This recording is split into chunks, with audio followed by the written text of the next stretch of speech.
por estar aqui. Diga glória a Deus. Glória a Deus! Quero perguntar a Deus a minha gratidão a Ele pela bênção de revê-los. Agradeço a Deus por ter me dado essa alegria no coração de estar mais uma vez convosco. Confesso que já estava com saudade da Peniel. Agradeço a Deus pela vida do bispo, meu amigo, Deus abençoe. De uma forma muito especial. Muito obrigado. Me sinto honrado por Deus. Sei que tem pessoas aí bem mais capacitadas do que nós. Mas aprove Deus nos abrir essa porta mais uma vez. Sou agradecido, abençoe a bispo Ludilene, onde ela está. Ela está registrando esse momento da igreja. Né? Deus abençoe abundantemente e muito obrigado. Também quero agradecer a Deus pelo pastor Wilson, Wilson Maia, sua mamãe, as irmãs que vieram conosco também. Deus abençoe abundantemente. Eu tenho uma palavra de Deus para entregar aos irmãos. Quantos querem ouvir essa palavra, diga amém. Amém! Na sua Bíblia tem um livro chamado O Livro de João, capítulo de número 5. Evangelho de Jesus Cristo, segundo escreveu São João, capítulo de número 5. Glória a Jesus. Que Deus continue usando a vida do bispo, né? A palavra. Não deixou de edificar isso. Edificar. Evangelho de João, capítulo de número 5. Eu quero fazer uso de alguns versículos, porque assim se faz necessário. Versículo 1 a seguir está escrito assim: passadas essas coisas, havia uma festa dos judeus, e Jesus subiu a Jerusalém. Ora, existe ali junto à porta das ovelhas um tanque chamado em hebraico Betesda, o qual tem 5 pavilhões. Neste jazia uma multidão de enfermos, cegos, coxos e paralíticos, esperando que se movesse as águas. Porquanto um anjo descia de certo tempo, agitando o ar. O primeiro que entrasse no tanque, uma vez agitada a água, sarava de qualquer doença que tivesse. Estava ali um homem enfermo, havia 38 anos. Jesus, vendo-o deitado, e sabendo que estava assim há muito tempo, perguntou-lhes: queres ser curado? Respondeu o enfermo: Senhor, não tenho ninguém que me ponha no tanque quando as águas são agitadas, pois enquanto eu vou descer, desce outro antes de mim. Então lhe disse Jesus: levanta-te, toma a tua cama e anda.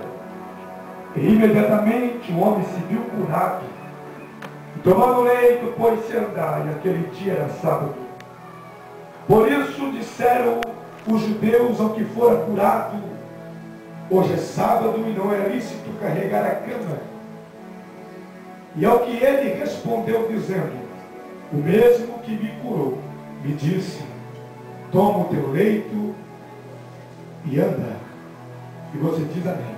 Amém! Obrigado, pode tomar o seu assento. Que Deus te abençoe.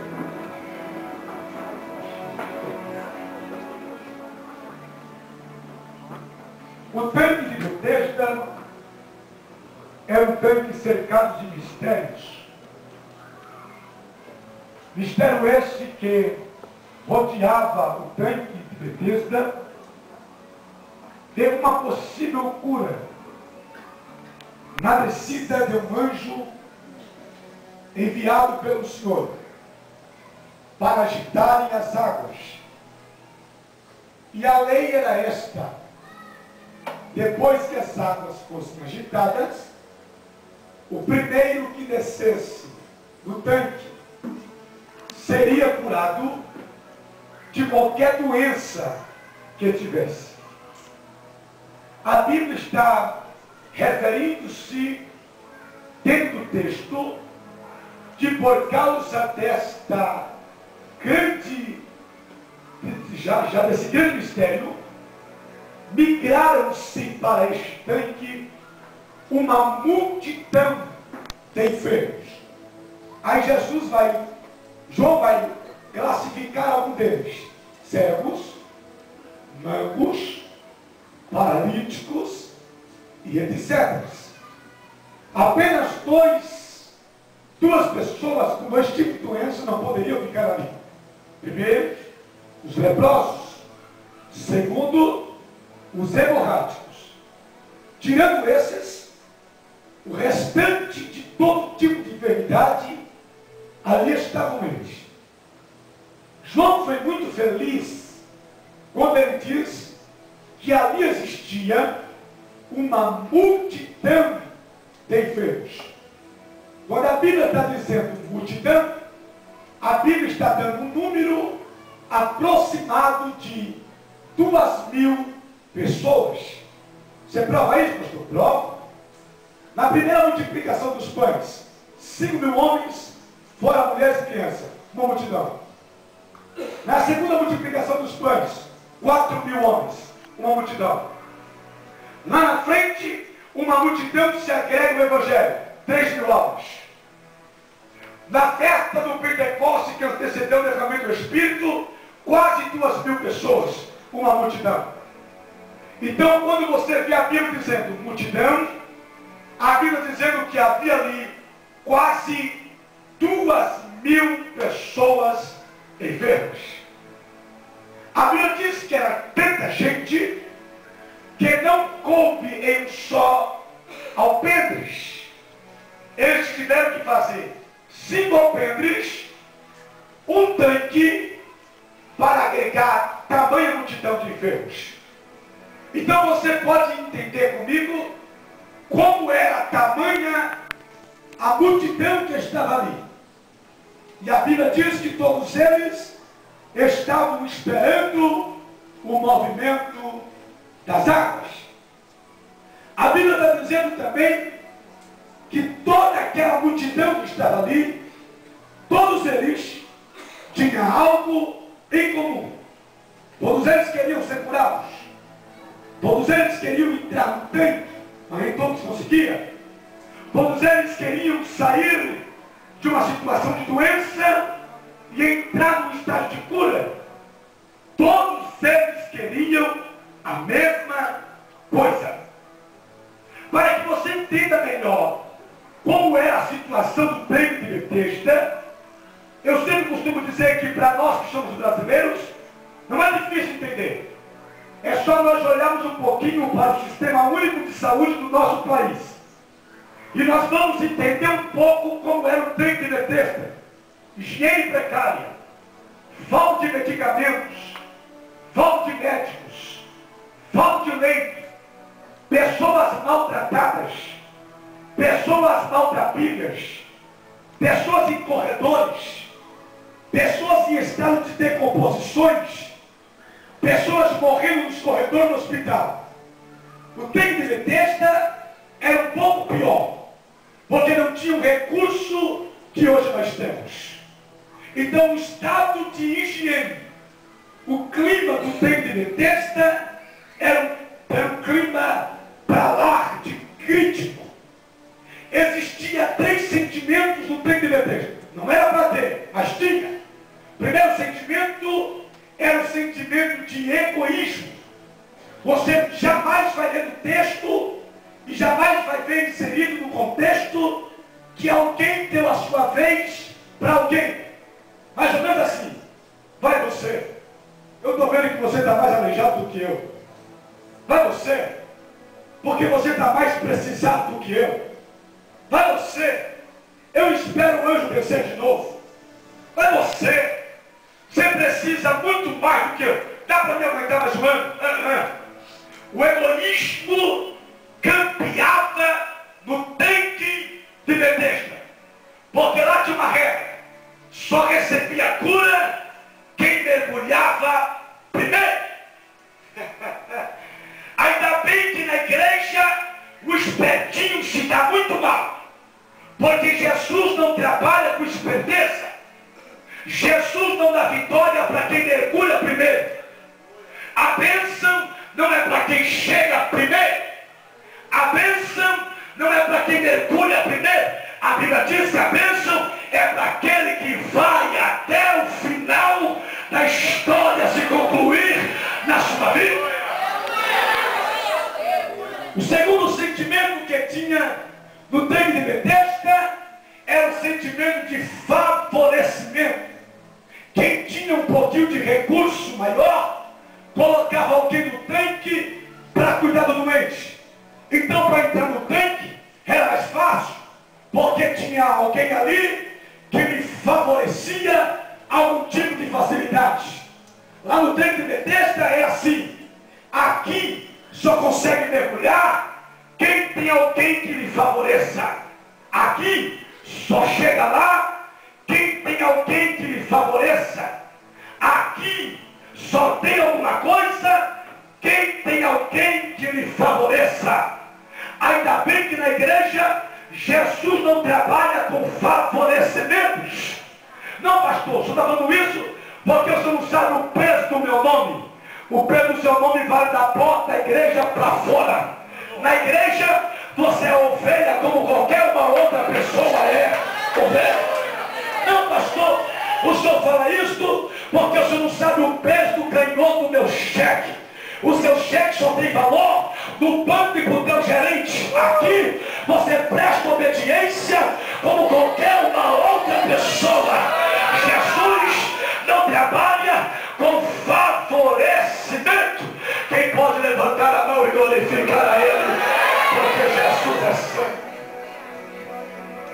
O terceiro sentimento que tinha no tanque de Betesda era um sentimento de frustração. Por quê? Perceba que quando Jesus vai perguntar para ele: quer ser curado? Ele diz: não tem ninguém que me ajude, não tem ninguém que me apoie, não tem ninguém que me empurre aí se for com o pé no tanque, não tem ninguém que me dê a mão. Aquele homem estava frustrado com toda sorte de homem. Para ele, nenhum homem prestava. Para ele, nenhum homem poderia lhe ajudar. Para ele, as pessoas não tinham coragem de nem sequer empurrar ele para dentro das águas. Ele estava frustrado com o homem. É bem verdade que enquanto nós estivermos aqui, você vai encontrar frustramento em quase tudo. Você vai encontrar frustramento na presidência Dilma. Você vai encontrar frustrações nos deputados que estão querendo aprovar além do kit gay. Você vai encontrar frustramento no vereador da tua cidade. Você vai encontrar frustração no pastor da igreja. Você vai encontrar frustração no pregador da noite. Mas eu te desafio a encontrar frustrações na pessoa bendita de Jesus Cristo de Nazaré. Se o homem te frustra, Jesus não te frustrará. Se o homem te engana, Jesus não te enganará. Se o homem te trai, Jesus não te trairá. Se o homem te abandona, Jesus está do teu lado para te dar vitória. Jesus não te frustrará. Fala para o seu irmão, diga: o único que não vai te frustrar é Jesus de Nazaré. O único que não vai te decepcionar é Jesus Cristo de Nazaré. Agora vamos lá. A Bíblia diz que lá em Jerusalém, junto à porta formosa, a Bíblia diz que existia perto da porta das ovelhas um tanque, que em hebraico significa Betesda. A minha Bíblia diz que todo mundo entrava pela porta principal. Todo mundo. O sacerdote entrava por lá, a multidão entrava por lá, a caravana entrava por lá, os cantores estavam lá. Mas o meu Jesus fez uma coisa que só ele fez. E o que foi que ele fez? A Bíblia diz que ele entrou pela porta das ovelhas. E eu, como pregador curioso, eu fui querer descobrir o que é a porta das ovelhas. Onde estava a porta? E para você entender, é que a porta das ovelhas ficava no fundo do templo de Jerusalém. Essa porta das ovelhas era baixa e estreita.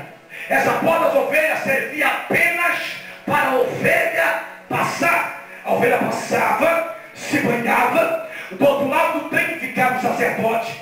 O sacerdote analisava a ovelha, se ela tivesse sem mancha, se tivesse sangue, se estivesse em perfeito estado, ela serviria para o sacrifício.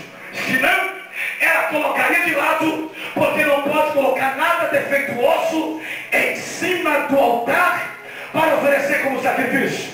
A minha Bíblia diz que Jesus passou pelas portas das ovelhas.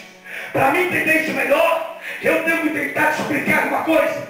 Para Jesus passar pela porta das ovelhas, ele teve que se abaixar para passar pela porta das ovelhas. Tem gente que vai crescer aqui, vai. Tem gente que não vai levar ele, vai. Tem gente aqui que vai prosperar, vai. Mas nunca se esqueça que ainda que você cresça um dia, alcance posições, tenha muito dinheiro, uma boa casa, um bom estado, nunca se esqueça que você ainda vai continuar sendo ovelha e a sua porta sempre vai estar aberta para você passar. Tem pessoa que depois que Deus exaltou, não é mais ovelha, é girafa, elefante, não abaixa a cabeça para ouvir ninguém, não abaixa a cabeça para respeitar ninguém. Eu vim aqui como profeta dizer para a sua vida que a porta da ovelha está aberta para você passar. Passa por lá, passa. Se você ainda é ovelha, não perdeu a alma de ovelha, o espírito de ovelha, a porta da ovelha está aberta para você passar. Se Jesus, que é Jesus, passou por lá, por que você não quer passar? Passa pela porta. Você vai ter coisa que ninguém vê, vai sentir coisa que ninguém sentiu, vai pegar coisa que você nunca pegou. Levanta a sua mão para cima, porque a porta da ovelha vai continuar aberta para você. Vai estar aberta para você passar. Sabe por que só Jesus passou por lá? Você não viu mais ninguém passando? Porque as pessoas passaram pela porta principal. Porque tem gente que tem uma estrelinha no peito. E ele quer chegar pela porta principal para todo mundo saber que ele chegou. Não, eu tenho que ter a multidão. Eu quero que a multidão me veja, me aplauda. Eu quero que a multidão me reconheça. Jesus sempre teve um problema. E esse problema é virtude que eu estou pregando para mim. Jesus nunca teve sentimento de querer se promover sozinho. Jesus nunca teve sentimento de querer dar glória para si mesmo. Sempre que Jesus curava alguém, ele dizia: não diga quem foi que te curou, fica quietinho, diz: a glória não é minha, a glória é dele. Só pensa assim quem ainda é ovelha. Tem gente hoje que só prega para determinado público, deixou de ser ovelha. Tem gente hoje que só canta se a igreja estiver cheia, já deixou de ser ovelha. Virou girafinha que só quer entrar pela porta principal. Quando Jesus entrou pela porta das ovelhas, ele vê um homem. E a Bíblia diz que esse homem estava dentro do tanque 38 anos. Agora perceba, porque aqui eu vou começar a pregar. Quando a Bíblia diz que Jesus ouviu, a Bíblia diz que Jesus, sabendo que ele estava naquele estado do tempo, chegou para ele e disse assim: queres ser curado? Jesus não ofereceu para ele um emprego para ganhar muito dinheiro. Não sou contra isso, porque isso que a pessoa quer. Jesus não ofereceu para ele achar que o carro zero. Não sou contra isso, porque até eu, se não é bobinho, queria. Jesus ofereceu para ele cura. Sabe por quê? Porque não adianta eu vir aqui distribuir chave disso, daquilo para você, e você continuar paralítico na beira desse tanque. O que adianta você sair daqui carregado de chave pelo torto e você continua paralítico na beira do tanque? Glória a Deus. Deus falou uma coisa para mim e está se cumprindo o meu ministério.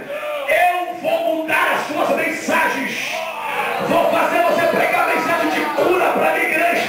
Porque eu não levantei a igreja para ficar paralítica na beira do tanque. Eu levantei uma geração para marchar, para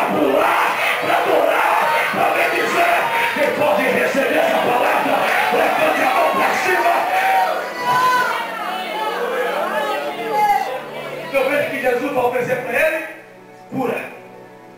Isso aqui não é novidade sair da boca de Jesus, porque no ministério dele, você nunca viu Jesus dando chave para ninguém. Agora, a cura é a coisa mesmo. Levanta e anda. Abre os olhos e vê. Vai, se lava. Perdoados estão os teus pecados. Comece a andar. Vai, tua filha está curada. Vai, não peques mais, o Senhor sarou. Cura! O que você tem que entender é que não adianta ter tudo na mão e continuar paralítico. Vou começar a pregar. Esta geração, que é a minha geração, o diabo não vai paralisá-los.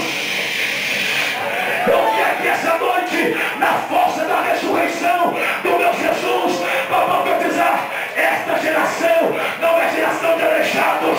O Senhor levantará a nossa geração, porque a obra dele é para a cura de muitas vidas.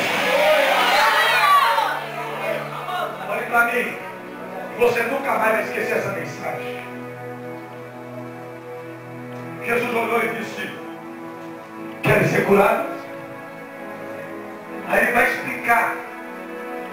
Ele disse: Senhor, eu estou até aqui hoje, até essa casa, 38 anos aqui, 38 ano novo, 38 Natal, 38 de janeiro, 38 de fevereiro, 38 de março. Eu estou aqui há 38 anos. E ninguém até hoje teve coragem de nem sequer me empurrar com o pé. Está dentro do tanque. Ele disse: eu não tenho ninguém que me ajude. E sabe qual é a hora que a gente mais precisa de ajuda? É na hora que a gente está na beira do tanque, se esforçando para entrar.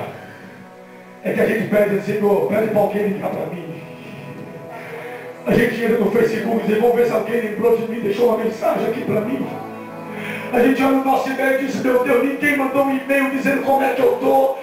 Se eu estou precisando de uma coisa, a pior coisa que tem na vida é você depender das pessoas, porque as pessoas se aproveitam de que você está dependendo e quer pisar em você, quer humilhar você.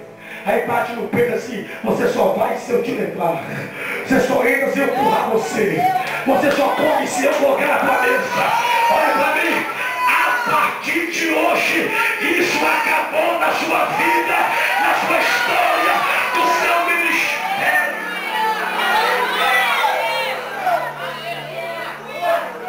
Houve um tempo na minha vida que eu passei por uma fase do meu ministério muito triste.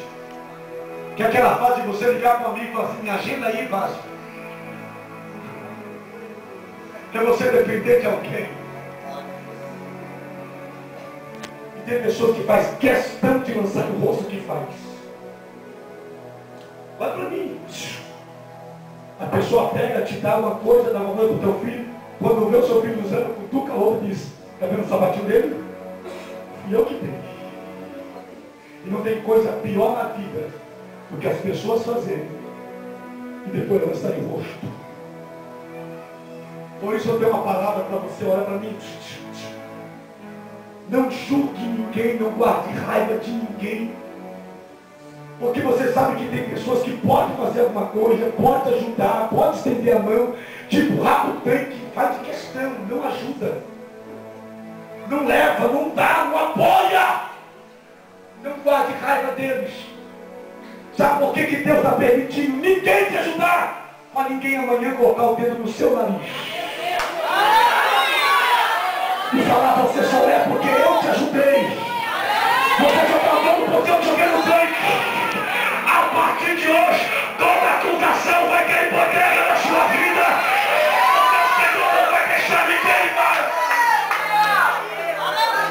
Pega a mão, seu irmão, por favor.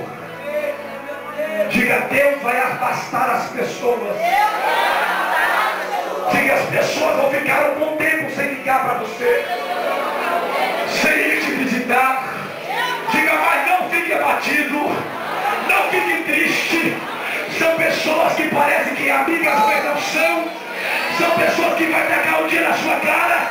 Então, para você não sofrer no futuro, Deus vai arrancar do seu caminho, Deus vai arrancar do seu ministério e vai dizer para você: sou eu mesmo.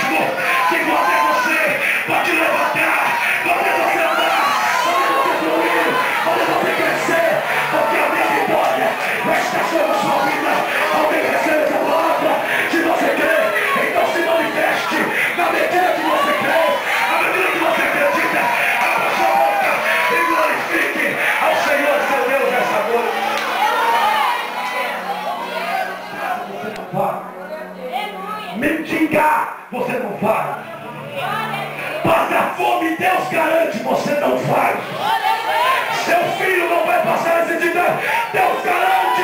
Se a porta fechar, eu abro a janela para socorrer a sua vida. Alguém crê? Alguém crê? Então faz como eu. Fica de pé, abre a boca, levanta a mão, só para receber essa palavra.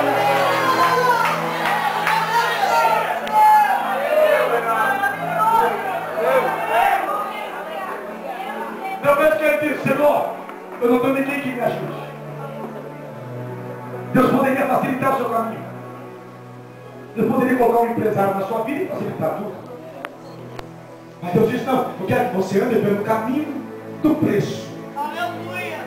Pelo caminho do sacrifício. Olha para mim. Quando ele vai conversar com Deus, a primeira desculpa que ele dá é, não tenho ninguém que me ajude. Segundo, ele diz, eu passo o ano todo me rastejando, porque a única coisa que rasteja, o bicho preto aqui, é serpente. E sabia que a maior vontade do diabo é ver essa geração ainda se rastejando como cobras, como serpentes. A maior vontade do diabo é ver você na beira do tanque, paralítico e se rastejando. Mas a minha geração está prestes a receber um grande avivamento. A minha geração está prestes a receber uma visitação de alguém, de um ser poderoso. E ele não vai deixar essa geração rastejando.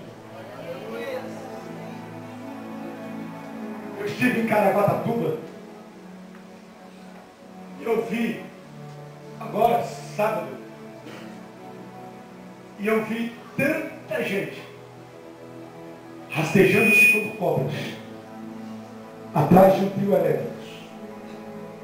E eu disse, é isso que o diabo quer. É ver a minha geração se rastejando.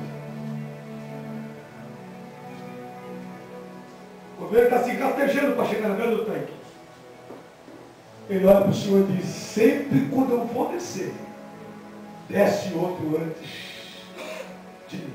Ou seja, sempre tem alguém na minha frente me atrapalhando a andar.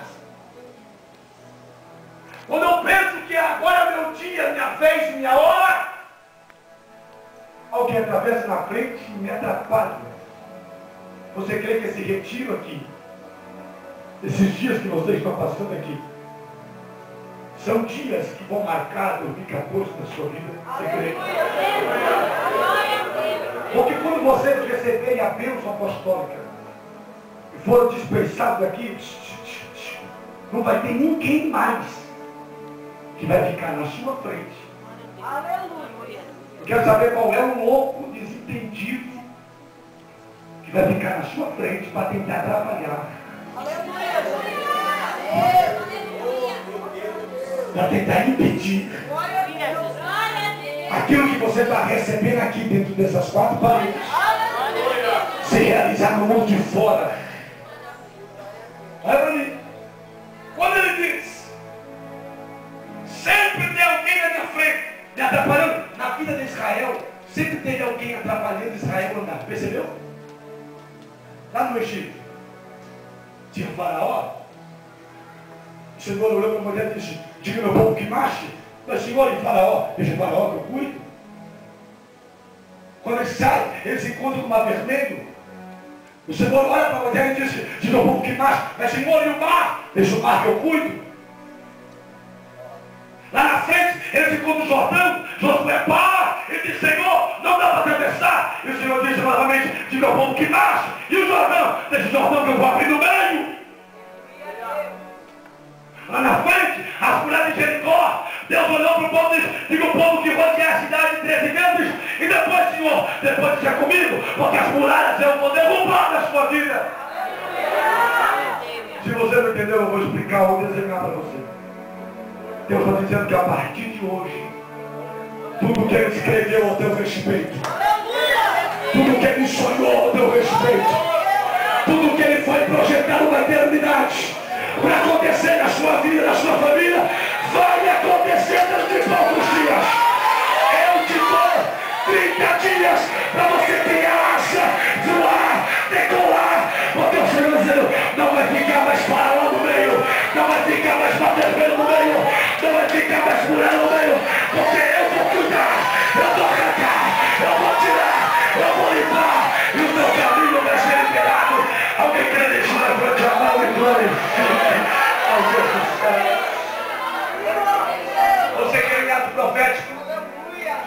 cuidado para não sentar a cabeça do irmão da frente, mas faça assim com a mão. Isso. Você quer ir ao profético? Vá assim à sua frente. Vá. Isso, vai. Que é isso, pastor? Diga, essa noite. É uma noite de limpeza. Na minha vida. Na minha casa. Na minha família. No meu ministério. Diga, tudo que é para mim vai chegar na minha vida. Porque tudo que está na frente já começa a cair por terra agora. Agora! Agora! Agora! Se você crê no que eu estou pregando aqui, então começa a receber essa porção dobrada que vem sobre ti agora. Começa a receber tudo aquilo que Deus projetou para sua vida agora. Porque todo impedimento já caiu por terra. E a glória do Senhor vai brilhar na sua vida. Levanta a mão, coloque a mão no ombro do seu irmão, por favor. Diga a ele, a partir de hoje, não vai ficar nenhuma pedra. Está atrapalhando você? Coloque a mão no ombro dele e olhe para mim. Porque se esse namoradinho seu estiver atrapalhando, ô, lindinha, eu não preciso de você para honrar ele, não. Toma cuidado. Se virar pedra, Deus tira do caminho. Ô, lindão, eu não preciso de você para honrar a vida dela, não. Eu não preciso do seu dinheiro para levar onde tem que levar, não. Se virar pedra, Deus arrancará do seu caminho. Então dá um conselho para o irmão do seu lado, diga, é melhor você ser meu amigo, meu intercessor, o homem que vai me ajudar, porque diga, se virar pedra, Deus arranca, Deus arranca, Deus arranca, Deus arranca. E pode adorar, abre a boca para adorar. O Senhor vai soltar os teus pés. E se der vontade de pular, pule. Porque ninguém tem nada a ver com isso. Olha para mim, e vou te explicar o porquê ninguém tem nada a ver com isso. Porque quando o homem foi curado, os judeus, irmão, os judeus, olhou para ele e disse, para, onde você está indo? Hoje é sábado, não pode carregar a cama.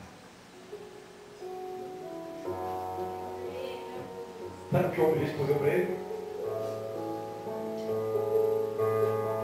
O homem que me curou me disse para me pegar a minha cama e andar. Aleluia. Em outras palavras, não devo satisfação para vocês. Glória a Deus. Eu devo satisfação para aquele que me curou. Sabe qual é o problema das pessoas hoje? Que as pessoas não te ajudam, não te conhecem, não andam com você, nunca levou um copo de água para você na beira do tanque, nunca foi lá para perguntar se você estava precisando de alguma coisa, e agora quando vê você andando, quer te parar. Você é grato pelo que Deus fez na sua vida? Diga amém. Você reconhece que se não fosse por Ele, ó, você estava paralítico até hoje? Você reconhece isso? Você reconhece que você só está de pé, andando com a mão solta, pé solto por causa dele? Então eu vou te dar um conselho. O único que você tem satisfação é Jesus. O resto, manda plantar batata no asfalto. Manda o barulho pegar no lugar dele e ir para os quintos dos infernos. Porque você não vai parar. Pega a mão do seu irmão e está. Tá bom, o problema maior é que tem meia dúzia de pessoas que não vão com a nossa cara. Não gostam do nosso jeito. Quer nos parar de qualquer jeito. Dá uma olhadinha para ele e diga, ninguém foi lá te ajudar no pé.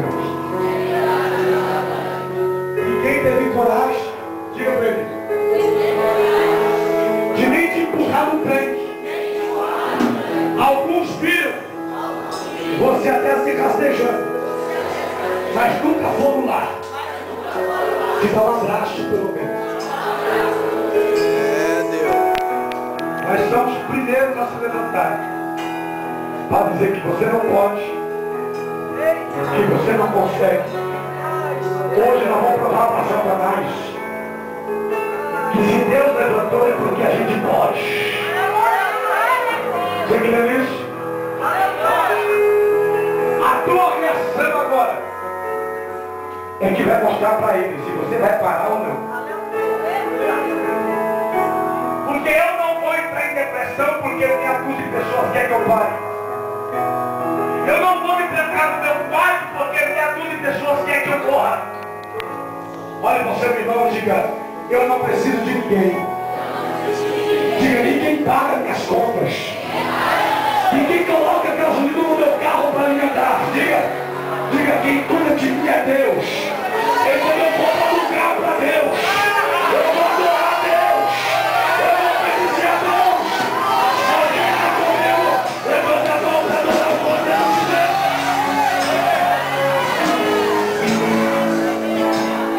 Será que você pode levantar as suas mãos? O homem que te curou, ele está te dando carta branca. Se ninguém fez, vai você e faça. Se ninguém tem coragem, vai você e faça. Se ninguém tem ousadia, vai você e faz. Eu te dou carta branca para você.